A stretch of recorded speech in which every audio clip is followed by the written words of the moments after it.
Meus irmãos, minhas irmãs, devotos da Senhora Aparecida, boa noite a todos. Mais uma vez, aqui na sequência do nosso terço, nós somos convidados a refletir um pouco mais dessa presença tão querida, materna, né? Santa Mãe de Deus, nossa Mãe, Maria, Mãe de Jesus e de toda a humanidade.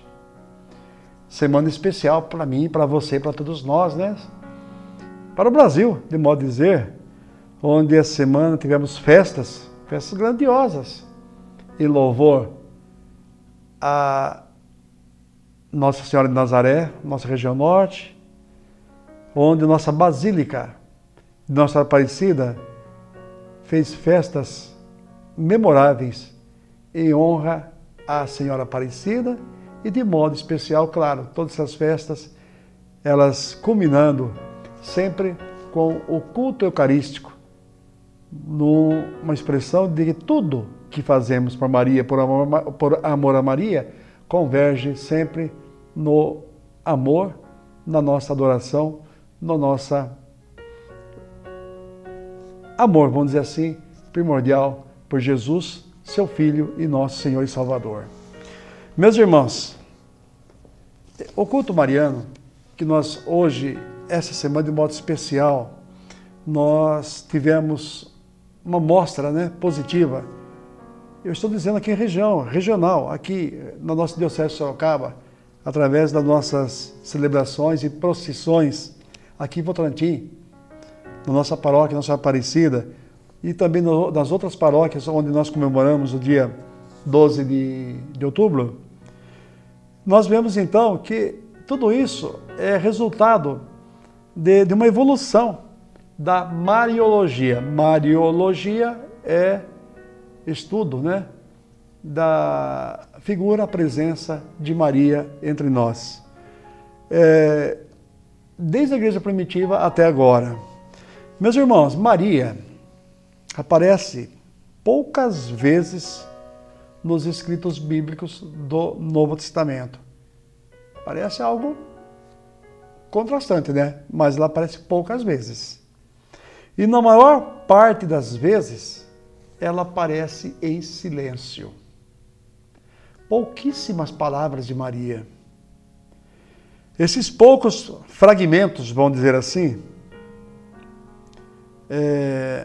não se referem diretamente a ela. As poucas vezes que aparece, e ainda não se refere a ela diretamente, mas sempre estão presentes na Bíblia em função do teu Filho Jesus e também do Espírito Santo que vem com ela. Interessante, né?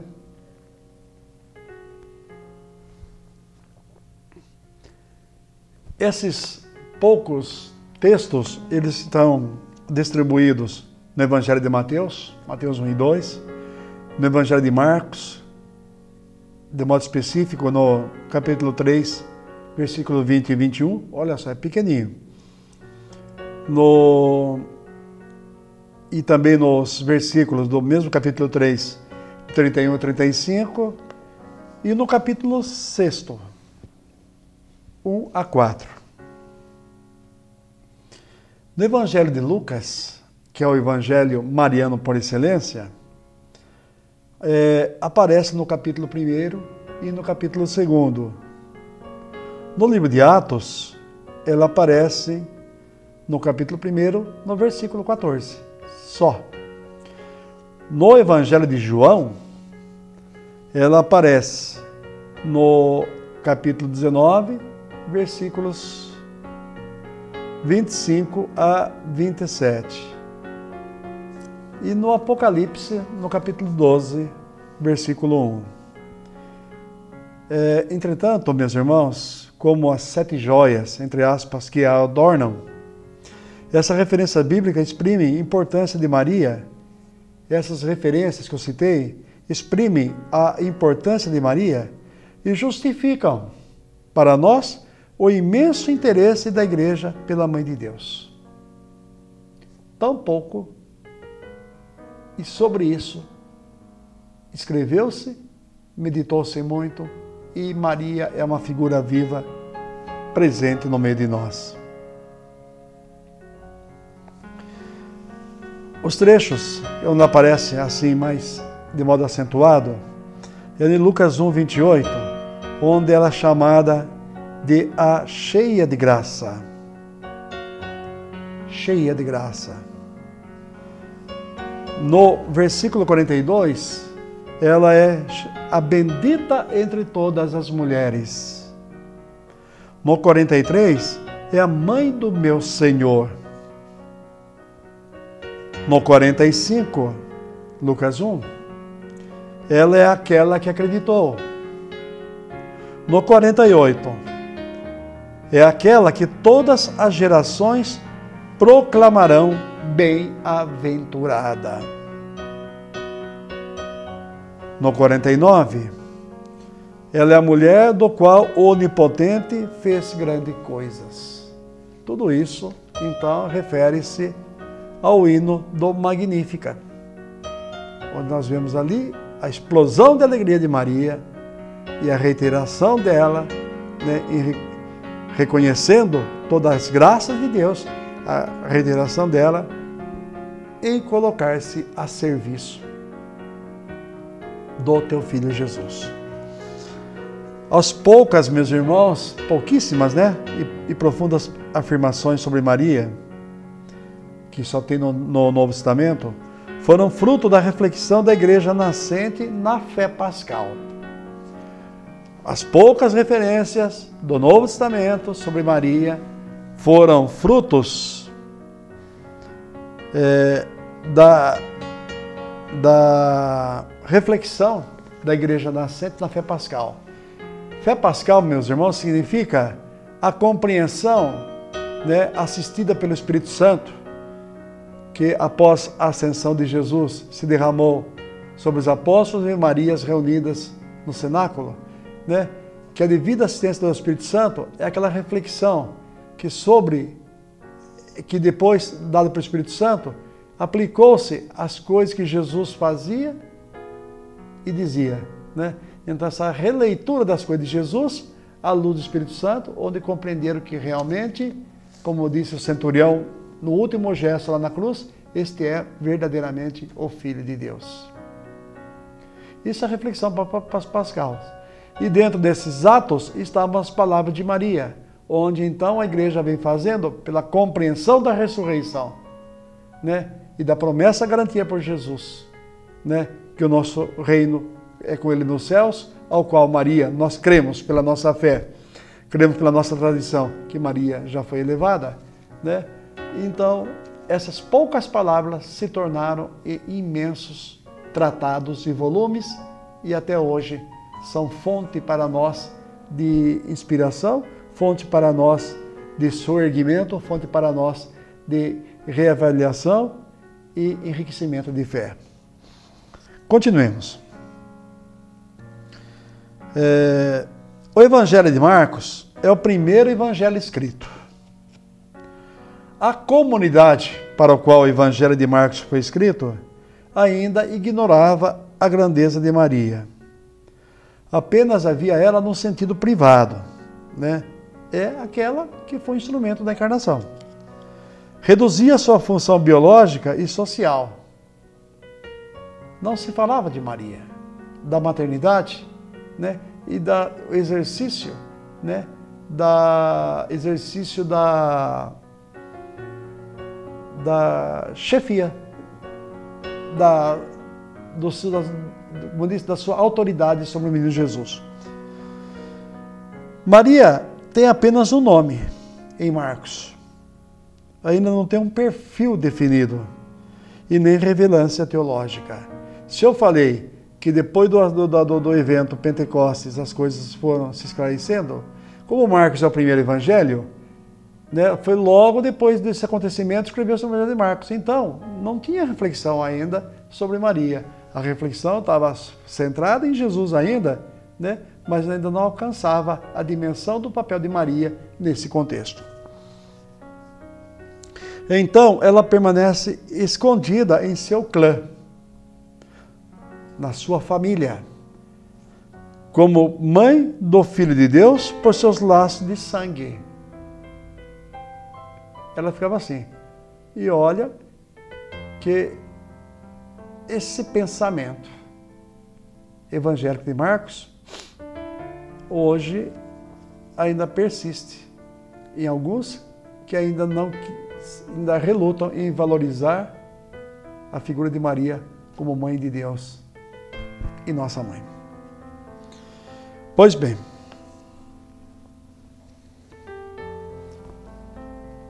então, para Marcos, Maria só tem a função de gerar o Filho de Deus. Somente um útero para o qual foi colocado à disposição para gerar o Filho de Deus. Pois bem, meus irmãos, da grandeza sobrenatural oculta, que permanece oculta, Marcos tem um versículo que diz: quem é minha mãe? Marcos 3,33. No Marcos capítulo 6, versículo 3, não é ele o filho de Maria? Para Marcos, Maria aparece como ignorante do mistério de Jesus. O apóstolo Paulo começa a fazer uma referência a Maria, mas ainda de modo indireta. Lá em Gálatas, capítulo 4, versículo 2, ele diz textualmente: mas quando veio a plenitude dos tempos, Deus enviou seu Filho, que nasceu de uma mulher e nasceu submetido a uma lei. Quando veio a plenitude dos tempos, no tempo oportuno, Deus enviou seu Filho, que nasceu de uma mulher e nasceu submetido à lei. Enviou seu Filho, que nasceu de uma mulher, e se tornou homem como nós, em tudo menos no pecado. O grande objetivo de Paulo é o querigma do ressuscitado. Isto é, falar de Jesus, do evento encarnação de Jesus, o evento salvífico de Jesus, o evento ressurreição de Jesus. Todos os autores do Novo Testamento mostram pressupor a existência e o conhecimento, por parte dos leitores, de uma tradição comum que se remonta a Jesus terreno. Essa tradição apresenta dois aspectos, ou dois componentes. Um componente chamado pregação, ou anúncio, que nós entendemos como querigma. Então, a função do querigma é anunciar Jesus, o evento encarnação até o evento ressurreição. Isso é o querigma, que proclama que Deus fez em Jesus de Nazaré. E tem um segundo componente, né, dessa tradição, chamado didaqué, ou ensinamento. Que a didaqué apresenta o quê? Normas éticas para um reto atuar por parte dos crentes. Então, se somos ensinados pelo querigma, tudo que Jesus fez em favor de nós, então, pelo ensinamento, o ensinamento apresenta para nós regras e normas ao qual, no reto cumprimento, nós estamos servindo e fazendo o que Jesus nos determinou. Várias cartas paulinas, meus irmãos, refletem essa separação entre ensinamento e anúncio, porque contém uma primeira parte mais de anúncio, né, do que a segunda parte, que é o caráter prático, que é o ensinamento. A pregação, o anúncio, o querigma, ele é chamado, então, evangelho. Evangelho é boa nova. Ide ao mundo e anunciai o evangelho até o fim do mundo. Propaguem, anunciem, né, que Jesus está entre nós. Faça a sua parte, seu anúncio querigmático, você, meu irmão, minha irmã, anunciando com a sua vida que Jesus está no meio de nós, anunciando a palavra, ser um propagador da palavra de Deus. Pois bem,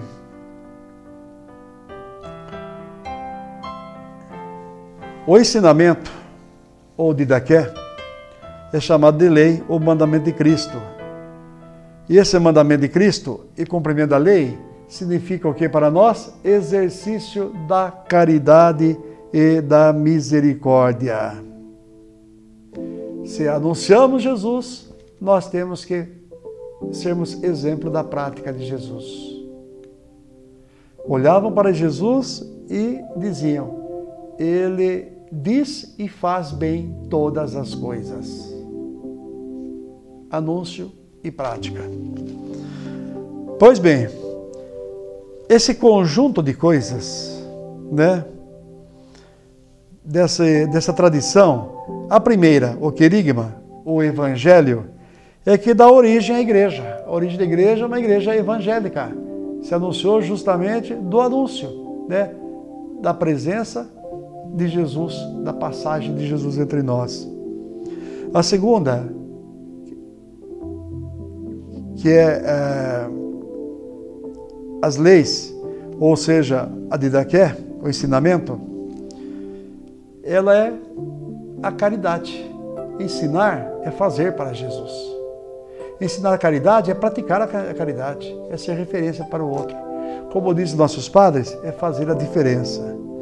E essa caridade brota da primeira. Só sou caridoso em relação ao meu irmão porque eu aprendi da primeira, pelo anúncio que Jesus assim o fez e determinou a cada um de nós. A primeira, né? A nossa igreja, então, meus irmãos, pelo anúncio, ela é dada para nós o modo de fazer. E pela prática, nós fazemos a igreja acontecer, porque vivemos a ela e damos a ela seu aspecto moral, prático e caritativo em favor de nós. Em função do querigma, a luz nova e a fonte de Cristo, a luz nova e forte de Cristo, toma conta de maneira que a figura de Maria fica na sombra. Em Marcos, e também de modo especial agora, assim, para Paulo, Maria está sempre na sombra. Ela continua, segundo Gálatas 4:4, né, atestando aquilo que Marcos já dizia. Maria continua só na função de ser a geradora do Filho de Deus. Então, meus irmãos, lá no início do cristianismo, lá nos tempos apostólicos, o mistério de Maria estava invisível, mas nas comunidades de Mateus e Lucas, evangelhos posteriores a Marcos, Maria passa a ser vista plenamente dentro do plano da salvação de Deus. É um assunto apaixonante, um assunto intrigante, mas nós vemos a Maria que nós louvamos e veneramos durante essa semana, com as nossas festas grandiosas, onde expressamos nosso amor de Deus. É a Maria que no tempo de Jesus, ela sobressaiu-se principalmente pelo seu silêncio e a sua obediência ao plano de Deus. Assim encerramos, meus irmãos, e voltamos nos programas próximos a continuar esse assunto tão gostoso e tão apaixonante. Que Deus os abençoe, que Deus os guarde, os santos anjos os protejam. Abençoe Deus Todo-Poderoso, Deus que é Pai, Filho e Espírito Santo. Amém. Salve Maria.